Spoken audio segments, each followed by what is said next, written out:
നമസ്കാരം. ഒരു സെൽഫി. അതിനെന്താ?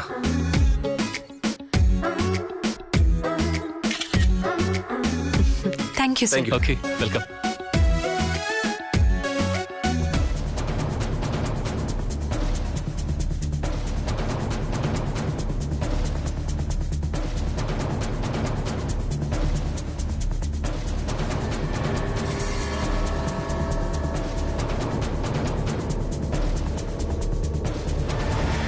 ഇത് നോക്ക്, സുന്ദരിയായിട്ടുണ്ട്. ഇത് നന്നായിട്ടില്ലേ?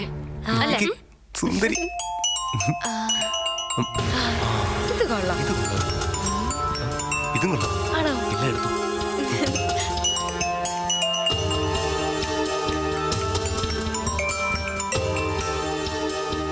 ഹലോ. ആ മോളെ, ഞാനാ. എത്ര തവണ ഞാൻ മോളെ വിളിച്ചു, പക്ഷേ മോള് ഫോൺ എടുത്തില്ല. എടുത്തിട്ട് ഞാൻ നിങ്ങളോട് എന്ത് പറയാനാ? നിങ്ങൾ ഈ പറയുന്ന കാര്യങ്ങളൊന്നും ഇപ്പൊ എന്റെ ജീവിതത്തിലില്ല. അങ്ങനെ പറയല്ലേ മോളെ. എത്ര ശ്രമിച്ചാലും പിഴുതെറിയാൻ കഴിയാത്ത ചില ബന്ധങ്ങളുണ്ട് ഈ ലോകത്ത്. എന്നിട്ടാണോ ഞാൻ ഇങ്ങനെയായത്? മോളെ, ഓക്കെ, ഞാൻ നേരിട്ട് പറയാം. ഞാനിവിടെ തന്നെ ഉണ്ട്, ഈ ഷോപ്പില്. ഇവിടെയോ? അതെ, ഷോപ്പിന്റെ മുൻഭാഗത്ത് കൗണ്ടറിനടുത്തുണ്ട് ഞാൻ. എനിക്ക് മോളോട് 2 മിനിറ്റ് സംസാരിക്കണം, വളരെ അത്യാവശ്യ. ഞാൻ മോളുടെ വീട്ടിൽ പോയിട്ടാ വരുന്നത്.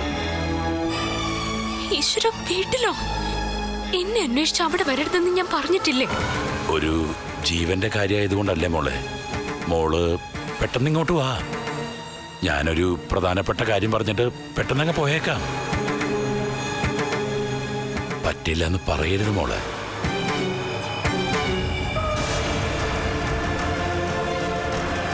ശരി, ഞാൻ വരാം. ആ,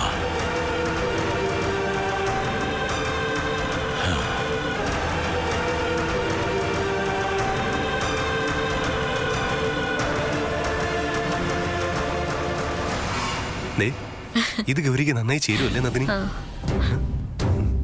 ഇതെടുക്കാം അല്ലേ? രാജുവേട്ടന്റെ ഡ്രസ് ഒന്നും എടുക്കണ്ടേ? അയ്യോ, എനിക്ക് ഷർട്ടും വേണം, പാന്റും വേണം. അയ്യോ, അതൊന്നും ഇവിടെ ഇല്ല. ദേ അവിടെയാ, പോയി സെലക്ട് ചെയ്. അപ്പോഴേക്കും ഞാൻ സാരി എടുത്തിട്ട് വരാം. ചെല്ല്. അയ്യോ, ഞാൻ സാരി എടുത്തിട്ട് വരാം. ചെല്ലേട്ടാ. നന്ദിനി, ഇങ്ങ് വന്നേ. സ്വാതിക്ക് ഒരു ഫോൺ വന്നിട്ട് ദാ ഇപ്പൊ ഇവിടുന്ന് എവിടേക്കോ പോയിട്ടുണ്ട്. രാവിലെ നമ്മളെ കരയിച്ചതിന് ഒരു നല്ല പണി കൊടുക്കാൻ പറ്റിയ സമയ. ഇതിനകത്ത് വെച്ച് എന്ത് പണി കൊടുക്കാനാ? എടി, സിനിമാ നടൻ നീൽ മഹേഷിന്റെ ഭാര്യയ്ക്ക് ഇവിടെ അഭിമാനം നഷ്ടപ്പെട്ട് നിൽക്കേണ്ട ഒരു സംഭവം ഉണ്ടായ ഇന്ന് വൈകുന്നേരത്തെ ചാനൽ ബ്രേക്കിംഗ് ന്യൂസ് അതായിരിക്കില്ലേ? അതുള്ള സംഗതി കലക്കും. പക്ഷെ അതിനെന്തോ ഒരു വഴി. ഒരു വഴിയുണ്ട്, അത് ഞാൻ പറയാം.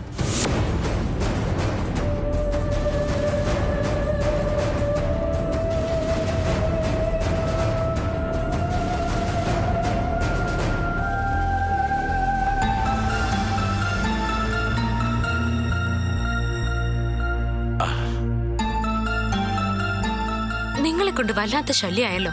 എന്തിനാ നിങ്ങൾ എന്നെ തിരക്കി വീട്ടിൽ പോയത്? അച്ഛൻ എന്തെങ്കിലും ചോദിച്ചോ? ചോദിച്ചു, പക്ഷേ ഞാൻ ആ മരുന്നിന്റെ കാര്യത്തിന് വന്നതാണെന്നാ അച്ഛനോട് പറഞ്ഞത്. അതെ, ഞാനിപ്പോ വളരെ സന്തോഷത്തിലും സമാധാനത്തിലും ജീവിക്കുന്നത്. ആരുമില്ലാതെ എവിടെയോ അനാഥയെ പോലെ വളർന്നിട്ടും ദൈവം എനിക്കൊരു നല്ല കുടുംബത്തെ തന്നു. ഇവിടെ എനിക്കിനി ആരുടെയും ഒരു പുതിയ ബന്ധവും ആവശ്യമില്ല. അങ്ങനെ പറയുന്നത് സങ്കടാണ് മോളെ. ഗുണ്ടായുസം കാണിക്കാൻ ഇതിന്റെ മധുരയല്ല, കൊച്ചിയാ. കൊച്ചിയും കോതാടും കോയമ്പത്തൂരും ഒക്കെ രാജയ്ക്ക് ഒരുപോലെ. വലിയ ലെവലല്ല, വേറെ രാജ.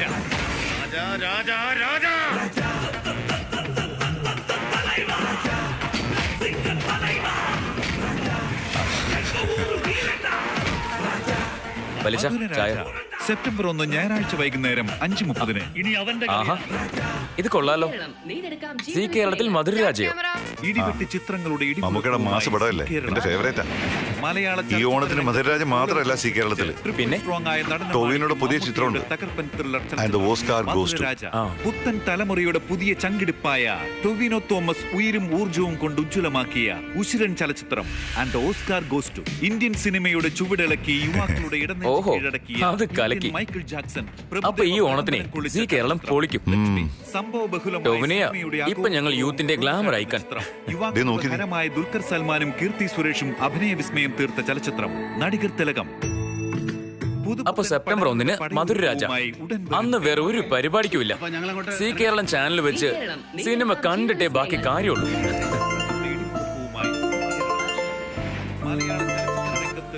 ഹലോ, ആരാ? തോമാച്ചനാ? എന്താ തോമാച്ച, ഈയിടെ തന്റെ വിളിയൊന്നും കേൾക്കാനില്ലല്ലോ.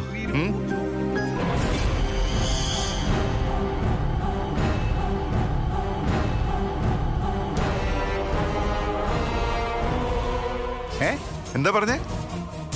തോന്നിയാസം പറഞ്ഞാലുണ്ടല്ലോ. തോന്നിയാസം പറയുന്ന ഞാനല്ലടോ. എല്ലാ ചാനലിലും ബ്രേക്കിംഗ് ന്യൂസ് പോയിക്കൊണ്ടിരിക്കുക. താൻ ഏതെങ്കിലും ഒരു ന്യൂസ് ചാനൽ വെച്ച് നോക്കി, അപ്പൊ അറിയാം സത്യം. വൃത്തികെട്ടവൻ, അസൂയ മൂത്ത ഓരോ കള്ളത്തരങ്ങളും പറഞ്ഞുകൊണ്ട് ഇറങ്ങിയിരിക്കുക. എന്താ വലിച്ച, എന്താ പ്രശ്നം? ഒന്നുമില്ലടാ, ഓരോരുത്തന്മാർ ഓരോന്ന് ചുമ്മാ പറഞ്ഞങ്ങ് വരുത്തുക. നോക്കട്ടെ, പറഞ്ഞ സത്യമല്ലെങ്കിൽ അവന്റെ വീട്ടിൽ പോയി ഞാൻ തല്ലും. നീ ആ ന്യൂസ് ചാനലൊന്ന് വെച്ച്.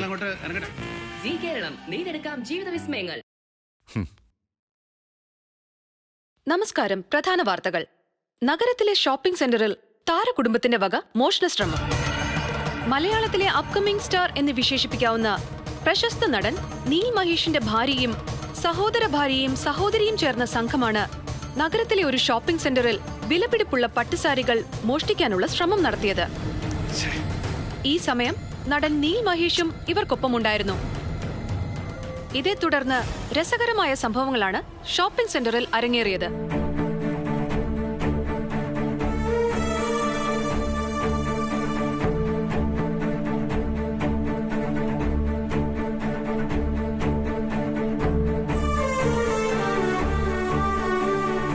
ഒടുവിൽ സംഭവം പിടിക്കപ്പെട്ടപ്പോൾ നടൻ പരസ്യമായി മാപ്പു പറഞ്ഞ് തടിതപ്പി. സോഷ്യൽ മീഡിയയിൽ നിമിഷങ്ങൾക്കകം ഈ വീഡിയോ വൈറലായി മാറിക്കൊണ്ടിരിക്കുകയാണ്. നടൻ നീൽ മഹേഷിന്റെ കുടുംബത്തിന്റെ പ്രവൃത്തി സിനിമാ ലോകത്തിന് മുഴുവൻ നാണക്കേടുണ്ടാക്കിയിരിക്കുകയാണെന്ന് സിനിമാ രംഗത്തെ പ്രശസ്തർ അഭിപ്രായപ്പെട്ടു. എന്നാൽ പരസ്യമായി ഇതിനോട് പ്രതികരിക്കാൻ ആരും ഇതുവരെ തയ്യാറായിട്ടില്ല. നീൽ മഹേഷിൻ നീലേ, വേഗം പോവാന്ന് പറയും. സ്വാതി, നമുക്ക് പോവാം. ഏട്ടൻ ക്ഷമിക്കണം, ഇതിന്റെ സത്യം അറിയാതെ ഞാൻ എങ്ങോട്ടും വരില്ല. ഈ കടയിൽ CCTV ഇല്ലേ? ഉണ്ടല്ലോ. എന്നാ പിന്നെ എനിക്കതൊന്ന് ചെക്ക് ചെയ്യണം. ആ CCTV ഫുട്ടേജ് ഒന്ന് ചെക്ക് ചെയ്യ്. ശരി. ഞാനാണ് ഇതെടുത്ത് ബാഗിനകത്ത് വെച്ചതെങ്കിൽ അത് അതിനകത്ത് റെക്കോർഡായി കാണുമല്ലോ. തീർച്ചയായും.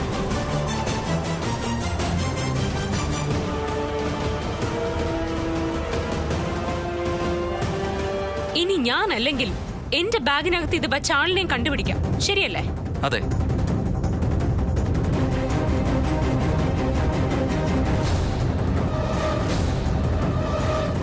നീലേ, ഞങ്ങൾ പുറത്ത് കാറിലിരിക്കാം, നിങ്ങളെ നോക്കിട്ട് വാ. അത് വേണ്ട, ഇതിന്റെ നേരെ എന്താണെന്ന് അറിഞ്ഞിട്ട് പോയാ മതി. മര്യാദയ്ക്ക് എന്റെ കൂടെ വന്നോണം. സർ, CCTV ഫുട്ടേജ് കിട്ടിയിട്ടുണ്ട്. വരൂ, നോക്കാം. ശരി.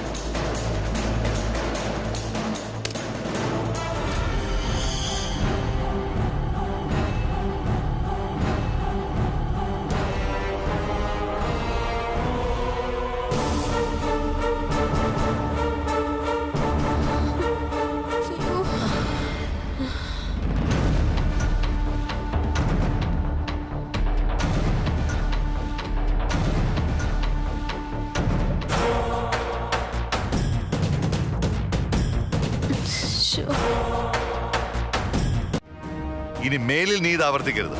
ആവർത്തിച്ചാൽ പിന്നെ നീ വീട്ടിലുണ്ടാവില്ല.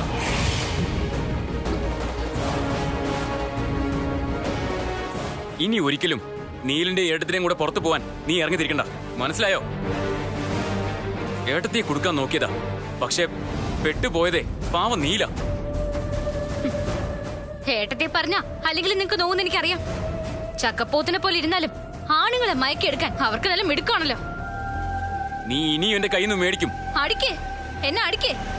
ഞാൻ ഇനിയും പറയും, എന്നെ തല്ലിക്കൊന്നാലും പറയും. എടി, ഛെ, നിന്നെ ഒന്നും തല്ലിട്ട് ഒരു കാര്യമില്ല. പക്ഷേ ഉറങ്ങിക്കിടക്കുമ്പോ ചിലപ്പോ ഞാൻ നിന്റെ കഴുത്തി പിടിച്ച് ഞെരിച്ച് കൊന്നിട്ട് ജയിലിൽ പോവും. ഹോ, നിന്റെ കൂടെയൊക്കെ ജീവിക്കുന്നേക്കാളും സുഖം ജയിലിൽ പോയി കിടക്കുന്നത് തന്നെയാ. ശവം. അവളുടെ ആങ്ങളെ ഇവ ഊറ്റിയതല്ലേ? ആങ്ങളല്ലേ, അല്ലാതെ അന്യ ആൾക്കാരൊന്നും അല്ലല്ലോ. ഞാൻ ഗൗരി ഒന്ന് വിളിക്കട്ടെ. അയ്യോ അയ്യോ, മുണ്ടും പാന്റും. അയ്യോ, ഇത് ആണുങ്ങൾക്കുള്ള അണ്ടർ ഗാർമെന്റ്സ് ആണല്ലോ. അത് പിന്നെ രാജീവിന്റെ ആന്ന് തോന്നുന്നു. ഗൗരിജി, ഞാൻ വാങ്ങിയ പാവട ഒന്നും കാണുന്നില്ല. രാജീവാ. രാജീവേട്ടാ, ഞാൻ രാജീവേട്ടനെ ഇപ്പൊ വിളിക്കാൻ തുടങ്ങുമായിരുന്നു. രാജീവേട്ടൻ എപ്പോഴാ അവിടെ നിന്ന് പോയത്? ഞാൻ എവിടെയല്ല നോക്കി. അതെ, കൂടുതൽ സമയം അവിടെ നിന്നാ അളിയൻ എന്നെയും പിടിച്ച് തല്ലുമെന്ന് തോന്നിയപ്പോഴാ ഞാൻ അവിടെ നിന്ന് ഓടി പോന്നത്. നല്ല ആളാ. അതിനിടയില് ഒരു കവർ മാറിപ്പോയി. എനിക്ക് വാങ്ങിച്ച ഇന്നറുകളൊക്കെ നിന്റെ കവറിലാ. ഓ, അതൊക്കെ ഇവിടെ തന്നെ ഉണ്ട്. നന്ദിനിയുടെ കുറച്ച് സാധനങ്ങൾ രാജീവേട്ടന്റെ കയ്യിലുണ്ടോ? പാവാടയല്ലേ, അതിവിടെ ഉണ്ട് ഗൗരി. ഇനിയിപ്പോ ഇത് എന്ത് ചെയ്യും? ഒന്നും ചെയ്യണ്ട, നാളെ ഇങ്ങ് കൊണ്ട് തന്നാ മതി. പിന്നെ എന്റെ ഇന്നർ വെയർ അവിടെ അടുത്ത് മാറ്റി വെച്ചേക്കണേ. ഓ, അതെടുത്ത് മാറ്റി വെച്ചേക്കാവേ. അതെടുത്ത് ഞാൻ എന്ത് ചെയ്യാനാ? ഞാൻ പിന്നെ വിളിക്കാം. ശരി ഗൗരി. അങ്ങേരുടെ ഒരു പാൻറ്റീസ്. എന്തായാലും നാട് മുഴുവൻ നാറ്റ കേസായി. പത്രങ്ങളും ചാനലും ഒക്കെ ആഘോഷിച്ചു തുടങ്ങി. അവൾ എന്തിനാണ് ഇങ്ങനെ ചെയ്തേ? അവിടെ വെച്ച് അവളുടെ കരണക്കുറ്റി കൊറണം കൊടുക്കാനുള്ള ധൈര്യം നീ കാണിക്കണമായിരുന്നു. അയ്യോ അച്ഛാ, സ്ത്രീകളെ അടിക്കുന്നതൊക്കെ തെറ്റല്ലേ? പിന്നെ ഇതുപോലുള്ള പ്രവൃത്തികൾ ചെയ്ത് കുടുംബത്തിലുള്ളവരെ നാറ്റിക്കുന്നവർക്കേ ഒരെണ്ണം കൊടുത്താലും തരക്കേടില്ലടാ. അതങ്ങനെ നിന്നെ കൊണ്ടത് പറ്റില്ലല്ലോ. എന്തൊരു മനുഷ്യനാ. എന്താ അമ്മ അച്ഛൻ ഇങ്ങനെ? ഇത്രയും സാധനങ്ങളൊക്കെ കൊണ്ടുവന്നതിന് എന്നെ അപ്രീഷിയേറ്റ് ചെയ്യല്ലേ വേണ്ടത്? എടാ, അല്ലല്ലോ നിന്റെ അച്ഛൻ ഇത് വല്ലതും അറിയോ? ഏട്ടാ, സംഭവിച്ചതൊന്നും വലിയ കാര്യമായിട്ട് കാണാതിരുന്നാ മതി. ഒക്കെ ശരിയാവും. ഇതങ്ങനെ നിസ്സാരമായിട്ട് കാണാൻ എനിക്ക് പറ്റുന്നില്ല സ്വാതി. നിന്നോടുള്ള അവരുടെ വിരോധം എനിക്ക് മനസ്സിലാക്കാം. നന്ദിനി ഗൗരിയോടൊപ്പം ചേർന്നത് പോട്ടേന്ന് വെക്കാം. സംഭവിച്ചത് ഈ വീട്ടിനകത്ത് വെച്ചായിരുന്നെങ്കിൽ ഇത് അങ്ങനെയാണോ? ഇതുപോലൊരു പബ്ലിക് പ്ലേസിൽ വെച്ച് അവർക്ക് ഇതെങ്ങനെ ചെയ്യാൻ തോന്നി? ഇതിന്റെ നാണക്കേട് എനിക്ക് സഹിക്കാൻ പറ്റുന്നില്ല. ഒരു സിനിമാ താരത്തിന്റെ ഭാര്യ സാരി മോഷ്ടിച്ചു എന്ന് പത്രത്തിലും ചാനലിലൊക്കെ വന്നില്ലേ? ഇപ്പൊ തന്നെ എത്ര പേര് വിളിച്ചു ചോദിച്ചു. ഇത്തരം കാര്യങ്ങള് ഇൻഡസ്ട്രിയിൽ തീ പോലെയാ പടരുന്നത്. സോഷ്യൽ മീഡിയയില് ഇനി ട്രോളന്മാരുടെ ശല്യം കൊണ്ട് ഇരിക്കാൻ പറ്റത്തില്ല. ഏട്ടൻ പറഞ്ഞത് ശരിയാ, പക്ഷെ സംഭവിച്ചു പോയി. ഏട്ടന്റെ പെങ്ങളല്ലേ, അവളെ പറഞ്ഞു തിരുത്താൻ ശ്രമിക്കാം. അല്ലാതെ എന്ത് ചെയ്യാനാ? അങ്ങനെ പറഞ്ഞു തിരുത്താൻ ശ്രമിച്ചാലൊന്നും അവള് നന്നാവൂന്ന് എനിക്കിപ്പോ ഒരു പ്രതീക്ഷയില്ല. എന്തായാലും എന്റെ സ്വന്തം പെങ്ങളും അനിയത്തിയും കൂടെ ചേർന്ന് എനിക്ക് നല്ലൊരു പേരാ ഉണ്ടാക്കി തന്നത്. നന്നായി, വളരെ നന്നായി.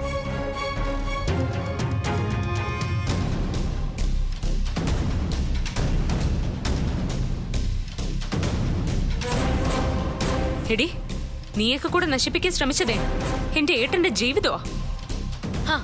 അതെ, നിന്നെ തോൽപ്പിക്കാനേ അങ്ങനെ ഞങ്ങൾ പലതും ചെയ്യും. നിനക്ക് ചെയ്യാൻ പറ്റുന്നത് നീ അങ്ങ് ചെയ്തോ. എന്തായാലും നല്ല പേരായി അല്ലേ ഗൗരിച്ചി?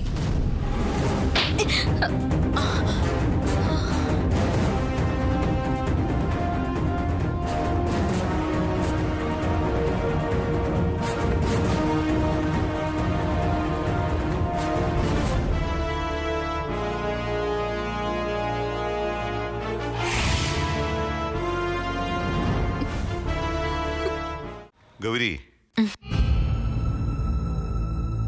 എനിക്ക് മോളോട് സീരിയസ് ആയിട്ടൊരു കാര്യം സംസാരിക്കാനുണ്ട്.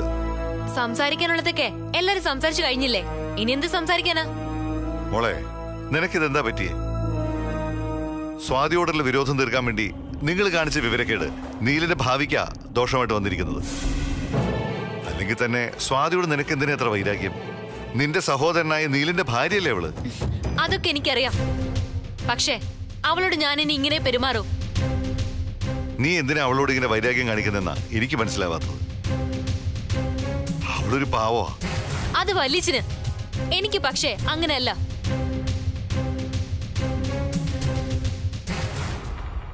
എന്റെ മേൽ അവൾ എന്തിനാ ഇത്രയ്ക്ക് അധികാരം കാണിക്കുന്നത്? അവളെ എന്റെ ഏട്ടത്തിയാ, സമ്മതിച്ചു. പക്ഷെ ഞാൻ അവളുടെ അടിമയൊന്നുമല്ല. അവള് നിന്നോട് അങ്ങനെ പെരുമാറുന്നു ഞങ്ങൾക്കാർക്കും തോന്നിയിട്ടില്ലല്ലോ. തോന്നില്ല. കാരണമേ എല്ലാരും അവൾക്ക് സ്തുതി പാടാൻ ക്യൂ നിൽക്കുമല്ലേ. അതെ, വല്യച്ഛൻ പറഞ്ഞു വരുന്ന കാര്യം എന്താണെന്ന് എനിക്ക് മനസ്സിലായി. ഇന്നത്തെ സംഭവമേ ഞാൻ അവൾക്ക് മനഃപൂർവ്വം പണി കൊടുത്ത് തന്നെയാ. ഇനിയും അവളെന്നെ ഭരിക്കുന്ന നിർത്തിയില്ലെങ്കിൽ ഞാൻ ഇനി അവളെ ഇതുപോലെ അപമാനിക്കും. അതിന് നീലിനെന്നല്ല, ആർക്കെന്ത് നഷ്ടപ്പെട്ടാലും എനിക്കൊരു ചുക്കുമില്ല. ഞാനിപ്പോ ആശുപത്രിയിൽ നിന്നാണ് വിളിക്കുന്നത്. വലിയ പ്രതീക്ഷയ്ക്ക് വകയില്ലെന്നാ ഡോക്ടർമാര് പറയുന്നത്. അതൊന്നും എനിക്കറിയേണ്ട കാര്യമല്ല. അല്ല, അല്പം മുമ്പ് കണ്ടപ്പോഴും അവസാനമായി ചോദിച്ചത് മോളുടെ കാര്യ.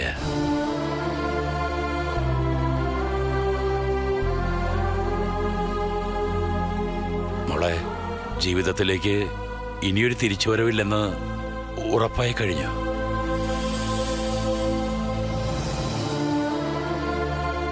അവസാനത്തെ ഈ ആഗ്രഹമെങ്കിലും സാധിച്ചു കൊടുക്കാനുള്ള കടമ മോൾക്കുണ്ടെന്നാ എന്റെ വിശ്വാസം.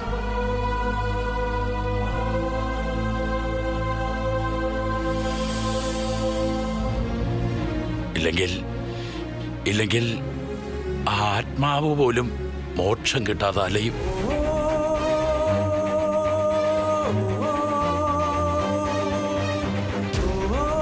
ഇനിയൊരിക്കൽ മോൾ ആഗ്രഹിച്ചാൽ പോലും ചിലപ്പോ കഴിഞ്ഞെന്ന് വരില്ല.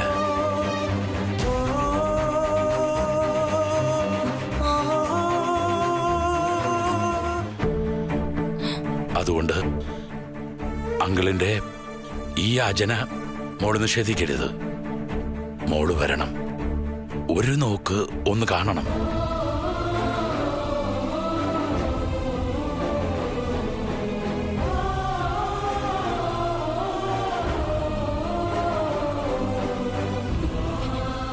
ശരി, ഞാൻ വരാം. ഒരേ ഒരു തവണ മാത്രം. പിന്നീട് ഒന്നിനും എന്നെ വിളിക്കരുത്.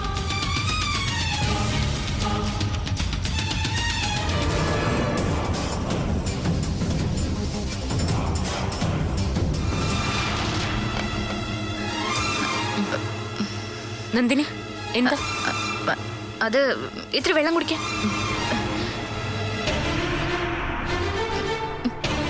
എന്താടി ഒരു പരിഭ്രമം? വല്ല കുരുത്തക്കേട് ഒപ്പിച്ചോ? കുരുത്തക്കേടൊക്കെ ആരോ ഒപ്പിക്കുന്നെന്ന് ഞാൻ കണ്ടുപിടിച്ചോളാം. അപ്പൊ പല വിഗ്രഹങ്ങളും ഉടഞ്ഞു വീഴും. നീ എന്താ പറഞ്ഞ? അല്ല, എന്റെ ഭർത്താവിന്റെ കാണപ്പെട്ട ദൈവമല്ലേ.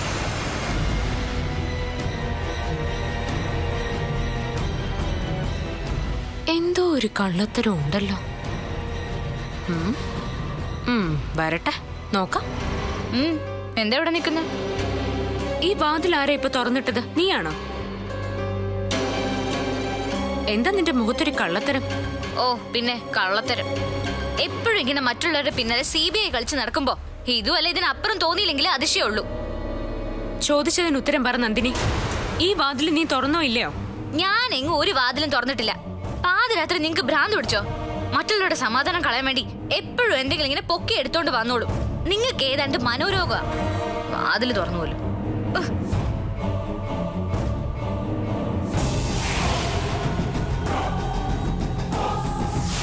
ഇനി അവള് പറഞ്ഞതുപോലെ ഇതെന്റെ സംശയം മാത്രമാണോ? അല്ലല്ലോ, വാതിൽ ഞാൻ നേരത്തെ അടച്ചതാണല്ലോ. അച്ഛാ, ഗിരി, ഏട്ടാ, അച്ഛാ, അച്ഛാ, ഒന്ന് ഓടി വരണേ. എന്താ മോളെ? എന്താ മോളെ?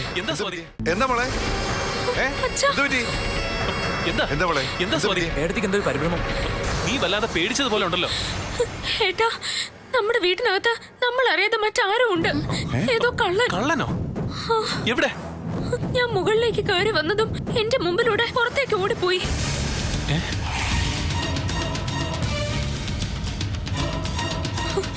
ഗൗരിയുടെ മുറിയെന്ന് ആരും ഇറങ്ങിപ്പോയതുപോലെ എനിക്ക് തോന്നിയത്. ഇവിടെ ഏതോ കള്ളം കയറിയിട്ടുണ്ട്. നീലെ ഗിരി ഒന്ന് പോയി നോക്കിയടാ. ഗിരി വാടാ, വാ.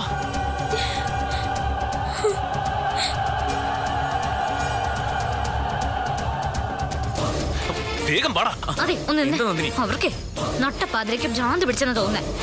അവര് പറയുന്നതും കേട്ട് കള്ളനെ പിടിക്കാൻ നടക്കാൻ നാണല്ലേ ഗിരിയേട്ടന്? നീ ഒന്നും മിണ്ടാതിരുന്നേ. നിനക്കറിയില്ല മുൻവാതിൽ വെട്ടിപ്പൊളിച്ച് വരുന്ന കള്ളന്മാരുടെ കാലം ഇത്. ഗിരി, അവിടെ എങ്ങും ആരുമില്ല. നിങ്ങൾ വാ.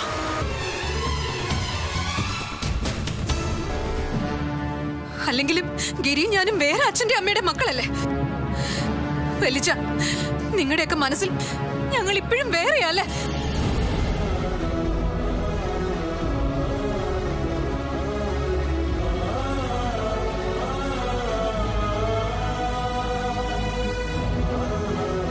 വലിച്ച ഞാൻ ഒരു തെറ്റും ചെയ്തിട്ടില്ല. എന്നെ ഇങ്ങനെ മോശക്കാരിയാകരുതെന്ന് പറ വലിച്ച.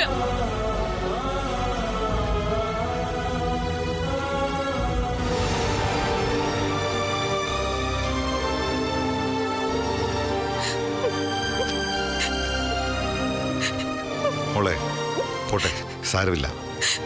മോള് തെറ്റുകാരിയാണെന്ന് ഞങ്ങൾ ആരും വിശ്വസിക്കുന്നില്ല. കരയാതെ, കരയില്ലേ? തെറ്റൊന്നും ചെയ്തിട്ടില്ലെങ്കിൽ പിന്നെ മോളിതിനാ കരയുന്നേ. ഇങ്ങനെ സ്വന്തം വീട്ടിലുള്ളവർ തന്നെ പിടച്ചവളെന്ന് മുദ്ര കുത്തിയ ആരായാലും കരഞ്ഞു പോവും. ഇവരൊരു സാഡിസ്റ്റാ. മറ്റുള്ളവരുടെ കണ്ണീര് കണ്ട് സന്തോഷിക്കുന്ന ഒരു മനോരോഗി. നീലെ, പറയുന്നത് കൊണ്ടൊന്നും തോന്നരുത്. ചെയ്യാത്ത തെറ്റിന് ഇവളെ ശിക്ഷിച്ചത് ശരിയായില്ല.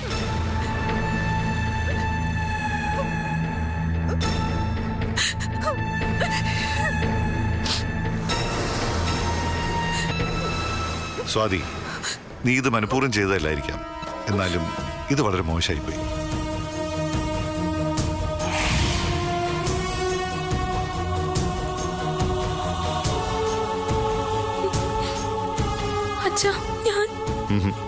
വേണ്ട.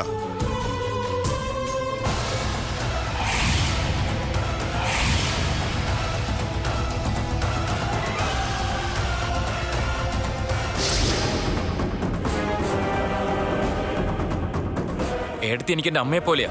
പക്ഷെ ഇത് വേണ്ടിയിരുന്നില്ല എടുത്തി.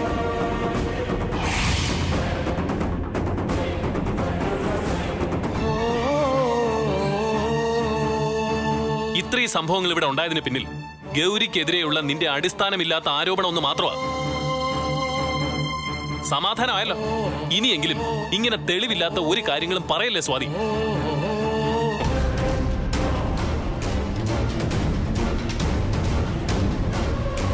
ബാക്കി എന്ത് ഞാൻ സഹിക്കും. പക്ഷെ ഈ ആരോപണത്തിന് തക്ക മറുപടി ഞാൻ അവൾക്ക് കൊടുക്കും. ഒരാളെ ഇല്ലാതാക്കാനുള്ള ഏറ്റവും നല്ല മാർഗം അയാളുടെ സ്വഭാവഹത്യ ചെയ്യാന്നുള്ളതാ. മറ്റുള്ളവരുടെ മുന്നിൽ തല ഉയർത്തി നടക്കാൻ പറ്റാതെ ജീവിതം അവസാനിപ്പിക്കാൻ വരെ ആ ഒരൊറ്റ കാരണം മതി.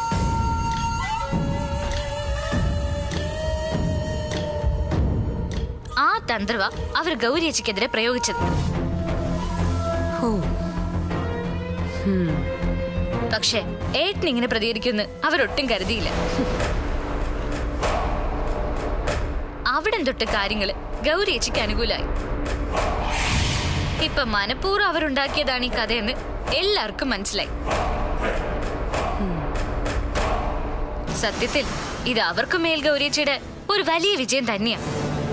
എടി, ഒരമ്മ പെറ്റ മക്കളാ ഞാനും ഗിരിയും.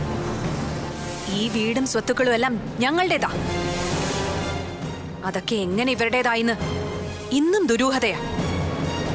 ആ രഹസ്യത്തിന്റെ അടിവേരുകളിൽ എവിടെയോ കുരുങ്ങിക്കിടക്കുക ഞങ്ങളുടെ അച്ഛന്റെ അമ്മയുടെ മരണം.